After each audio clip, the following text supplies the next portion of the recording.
राजा भगवान का नौकर होता है।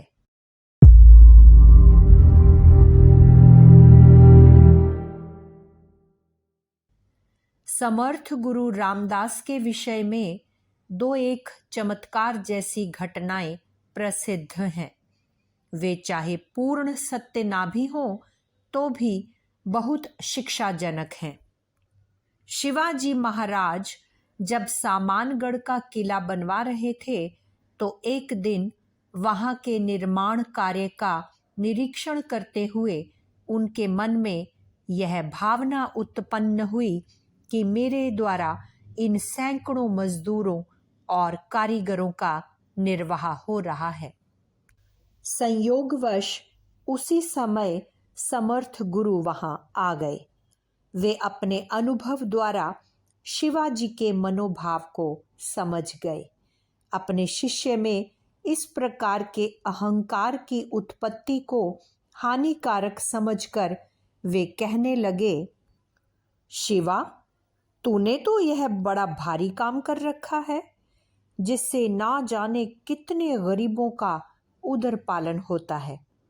शिवाजी ने उनके आंतरिक आशय को ना समझा और कह दिया, महाराज, यह सब आपकी ही कृपा का फल है।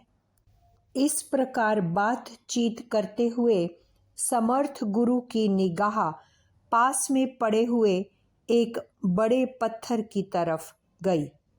उन्होंने शिवाजी से कहा, एक बेलदार बुलाकर इस पत्थर को तुड़वाओ।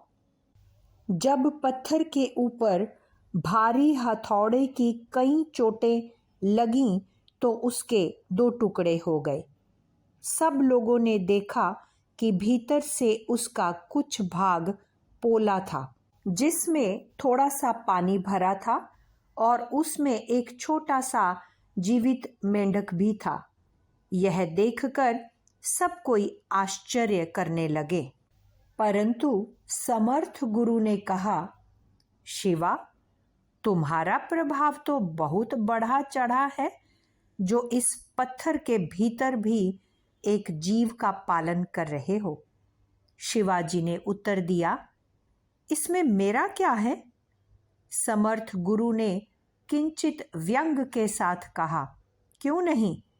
जिस प्रकार तुम इतने मजदूरों का पालन कर रहे हो, उसी प्रकार इस मेंढक के पालन करता भी तुम ही तो हो। शिवाजी अपने अहंकार की भूल को समझ गए और अत्यंत विनीत भाव से कहने लगे, महाराज, मेरे अपराध को क्षमा करें। मुझ तुच्छ से कुछ नहीं हो सकता। समर्थ गुरु ने कहा, क्षमा तो पहले हो चुका, पर तुमको सदा यह याद रखना चाहिए कि तुम उस बड़े सरकार के बड़े नौकर हो। तुम्हारे हाथ से वही दूसरों को दिलाता है।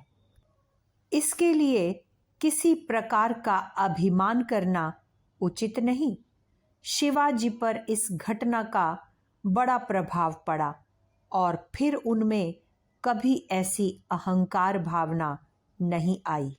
अगर आपको हमारी यह वीडियो पसंद आई हो तो इसको लाइक करें, कमेंट और शेयर ज़रूर करें और हमारे YouTube चैनल ऋषि चिंतन को सब्सक्राइब भी कर लें। साथ ही बेल आइकन को भी दबाएं ताकि आपको आने वाली वीडियोस की नोटिफिकेशंस मिलती रहें।